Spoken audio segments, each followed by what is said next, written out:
Welcome to all of you.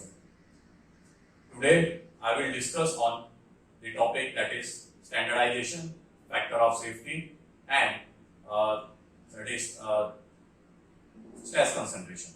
Okay. Number one, that is stress concentration.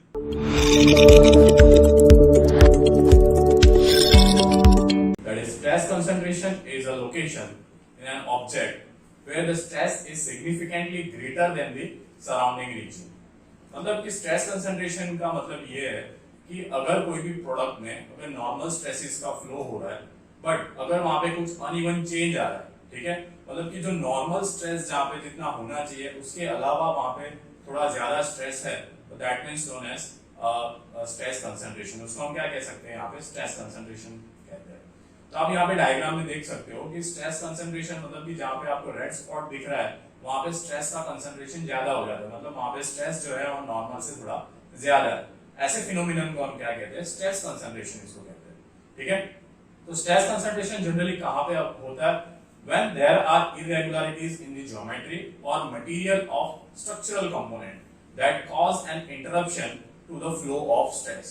मतलब कि जहां पे भी अगर कोई शेप में इरेगुलरिटी आ रही है या उसकी ज्योमेट्री में चेंजेस हो रहा है या उसके मटेरियल में कुछ चेंजेस हो रहा है, तो उस टाइम हमें यहाँ पे स्ट्रेस कंसंट्रेशन प्रोड्यूस होता है. ठीक है, तो this arises from such details as holes, grooves and fillets. It may also from accidental damage such as necks and scratches.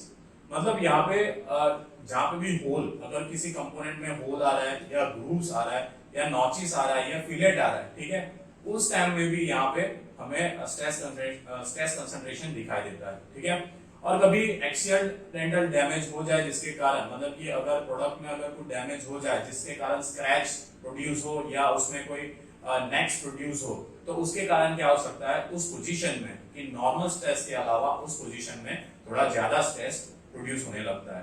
तो जनरली हम बात करें तो ये कोई साइड से इसका कोई मैटर नहीं है. ठीक है, स्ट्रेस कंसंट्रेशन का इसका मैटर ओनली, इसका रिलेशन ओनली उसी से ही है जहां पे शेप चेंज हो रहा है. जिस शेप किसके कारण चेंज हो रहा है, दैट इज ग्रूव्स के कारण, इरेगुलरिटीज के कारण, नॉचेस के कारण, फिलेट के कारण या एक्सीडेंटल डैमेज हो, नेक्स एंड स्क्रैचेस, तो तब जाके यहाँ पे स्ट्रेस कंसंट्रेशन प्रोड्यूस होता है.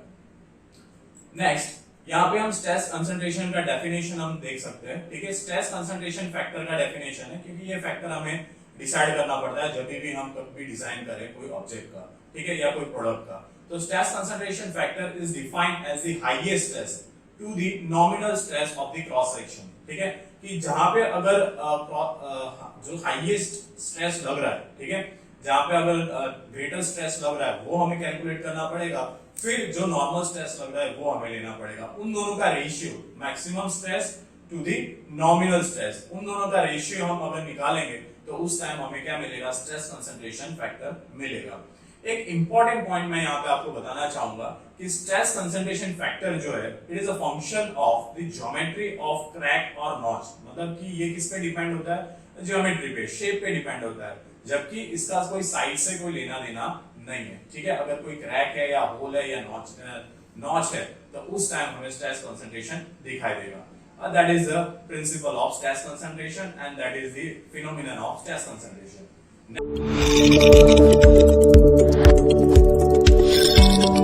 नेक्स्ट हम टॉपिक की तरफ बढ़ते हैं, that is factor of safety. ठीक है, तो फैक्टर ऑफ सेफ्टी की बात यहाँ हम करते हैं कि कभी भी हमें कोई भी मशीन बनाना है तो हमें safety is a main purpose. ठीक है, हमें सेफ्टी को ध्यान में रख के हमें मशीन को डिजाइन करना रहता है. तो factor of safety is defined as the ratio of maximum stress to the working stress. ठीक है, कि कोई भी प्रोडक्ट में अगर कोई मैक्सिमम स्ट्रेस लग रहा है उसको हम किससे डिवाइड करेंगे, उसके वर्किंग स्ट्रेस से, जो उसके नॉर्मली उसके यूज में हम लेते हैं. ठीक है, तो in case of ductile material, example mild steel, where the yield point is clearly defined and the factor of safety is based on the yield point stress. ठीक है, अगर हम ductile material की बात करें तब हमें वहां पे मैक्सिमम स्ट्रेस कौन सा लेना पड़ेगा, yield point stress लेना पड़ेगा. ठीक है, तो यहाँ पे एक एग्जांपल लेते हैं, जैसे कि वायर रोप है. तो वायर रोप में क्या होगा कि यहाँ पे उसकी कैपेसिटी है 30 किलो न्यूटन की कैपेसिटी है, बट यहाँ पे वायर रोप अभी कितना लोड ले रहा है, that is 2 kilo Newton load ले रहा है. ठीक है, तो दैट इज मैक्सिमम उसकी कितनी कैपेसिटी है, 30 किलो न्यूटन. और जबकि अभी वो कितना लोड ले रहा है, दैट इज 2 किलो न्यूटन, तो फैक्टर ऑफ सेफ्टी इज 15 जैम 1, उसको that is 30 divided by 2, that will we can get that is 15 जैम 1, तो उसका हम फैक्टर ऑफ सेफ्टी क्या बता सकते हैं, 15, ठीक है, 15 जैम 1 भी लिख सकते हैं, अदरवाइज 15 भी हम उसको कंसीडर कर सकते हैं, ठीक है, मतलब कि 2 किलो न्यूटन वो सहन तो कर ही रहा है, बट उसकी कैपेसिटी कितनी है, 15 गुना है, ठीक है, 2 into 15, ठीक है, तो उतना फैक्टर ऑफ सेफ्टी लेके चल सकते हैं। अगर वो 16 जैम 1 हो जाएगा तो उस टाइम वहां पे कंपोनेंट क्या हो जाएगा, टूट जाएगा, ठीक है। अगर वर्किंग स्ट्रेस, ठीक है, अगर वर्किंग स्ट्रेस जैसे जैसे वहां पे बढ़ता गया और वो मैक्सिमम स्ट्रेस से बढ़ गया तो कंपोनेंट वहां पे क्या हो जाएगा, फेल हो जाएगा, ठीक है, फैक्टर ऑफ सेफ्टी 0 के नीचे आ जाएगा। तो हमेशा factor of safety is greater than 1, अगर वो लेस देन 1 हुआ, 0 हुआ या 0 से कम हुआ, at that time the product will fail, that time the component will fail, तो ये चीज आपको ध्यान में रखना रहता है फैक्टर ऑफ सेफ्टी जब भी हम कंसीडर करते हैं, तो ये पॉइंट को हमें यहाँ पे ध्यान रखना पड़ता है, ठीक है। नेक्स्ट, कौन कौन से फैक्टर्स जो है वो फैक्टर ऑफ सेफ्टी को यहाँ पे अफेक्ट करते हैं, what are the factors that will affect the factors of safety. Number 1 is the property, properties of the material used for the machine and changes in the intrinsic properties over the time of service, it will affect the factor of safety, okay। तो जैसे कि tensile strength है, ठीक है, या malleability है, ductility है, ठीक है, these are the properties, mechanical properties जो इजीली अफेक्ट करता है फैक्टर ऑफ सेफ्टी को, ठीक है। अगर किसी का प्रॉपर्टी में कोई चेंजेस आ रहा है, ठीक है, कोई हीट के कारण या कोई ह्यूमिडिटी के कारण या उसके मैकेनिकल कंपोजिशन के कारण कोई चेंजेस आ रहा है, तो उस टाइम हमें फैक्टर ऑफ सेफ्टी भी वहां पे चेंज करना पड़ेगा, ठीक है। और नेक्स्ट यहाँ पे अपने चलते हैं, that is loading condition. Loading condition, कौन कौन से फोर्सेस, कौन कौन से लोड्स यहाँ पे हमें लग रहे हैं, तो that are static load, impact load, repetitive load, tensile load, compressive load, shear load, this are the load that will act on this component. तो ये जो लोडिंग कंडीशंस है वो भी यहाँ पे फैक्टर ऑफ सेफ्टी को यहाँ पे अफेक्ट करते हैं, ठीक है। तो हमें जितना लोड हमें सहन करना है, ठीक है, उसके अकॉर्डिंग, ठीक है, उसको कैलकुलेट करके, उस लोडिंग कंडीशन को कैलकुलेट करके फिर हमें फैक्टर ऑफ सेफ्टी वहां पे डिसाइड करना रहेगा। नेक्स्ट पॉइंट हम यहाँ पे चलते हैं, that is degree of economy, ठीक है।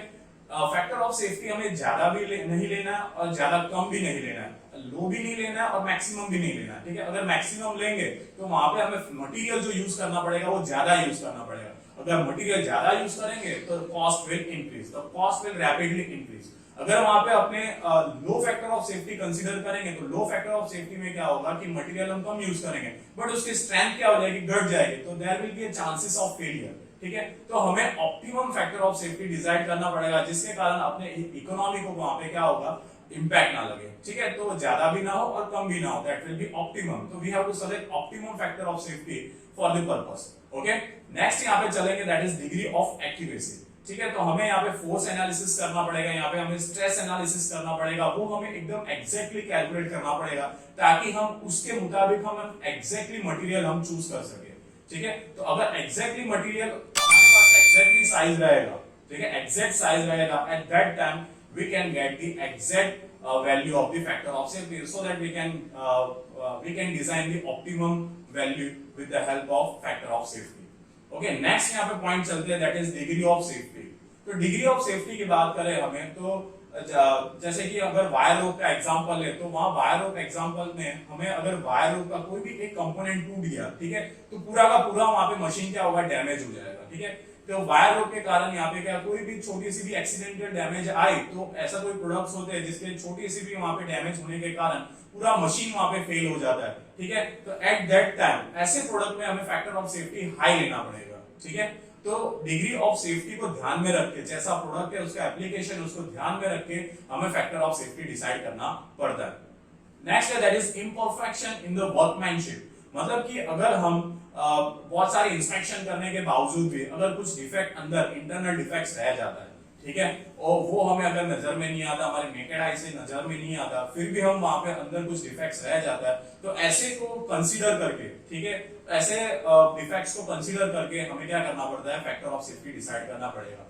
तो this are the important points that will be factors और important points that will affect the factor of safety. तो ये सब पॉइंट को हमें कंसीडर करना रहेगा in case of factor of safety. फिर नेक्स्ट हम चलेंगे that is environment and temperature, ठीक है। तो एनवायरमेंट जैसे ह्यूमिडिटी है, टेम्परेचर है, ये वगैरह भी ये डायरेक्टली किसको इंपैक्ट करेंगे, प्रॉपर्टीज ऑफ मटेरियल को, ठीक है।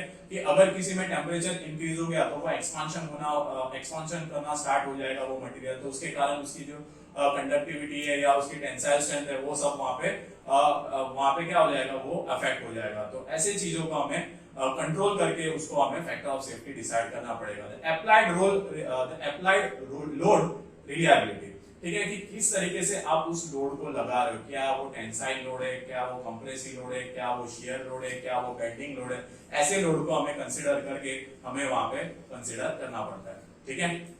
तो these are the point we have to consider in this factor of safety.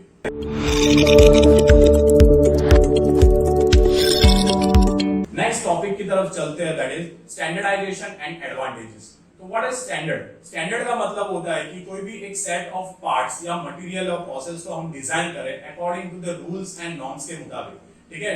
Rules and norms ये कौन बनाता है? एक स्पेसिफिक ऑर्गेनाइजेशन बनाएगा। दैट जैसे कि एग्जांपल लूं तो इंटरनेशनल स्टैंडर्ड ऑफ ऑर्गेनाइजेशन ये रूल्स बनाएगा, उसके मुताबिक हम कोई पार्ट्स या मटेरियल या प्रोसेस हम डिजाइन करें तो that is known as standard. इस प्रोसेस को हम क्या कहते हैं? स्टैंडर्डाइजेशन, ठीक है।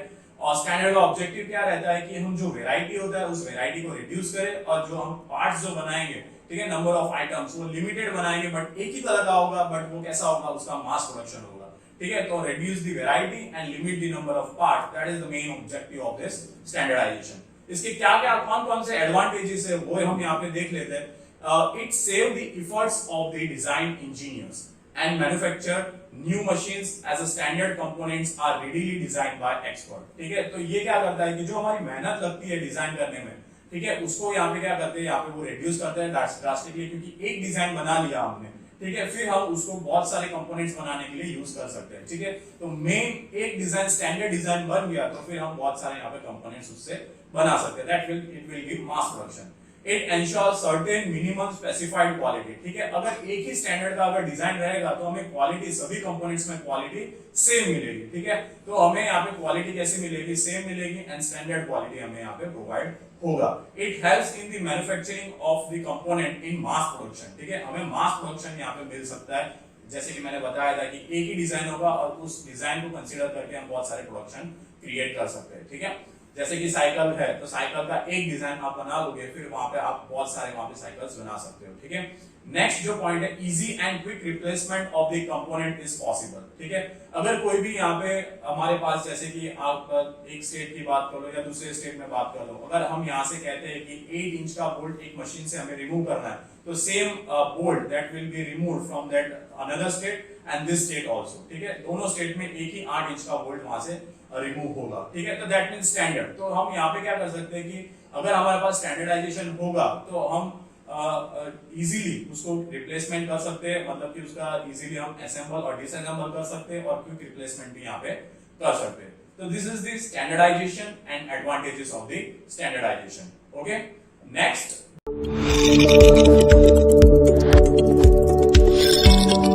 Important question related to this topic. तो आपको यहाँ पे ये क्वेश्चंस को आपको रीड करना है और ट्राई करना है आंसर देने के लिए, ठीक है। तो लिंक जो है वो आपको बायो में दिया गया है, उसके साथ एमसीक्यू आंसर्स होंगे, एमसीक्यू के ऑप्शंस होंगे, उसको आपको वहां पे ट्राई करना है आंसर देने के लिए, ठीक है। So that thank you very much for this session.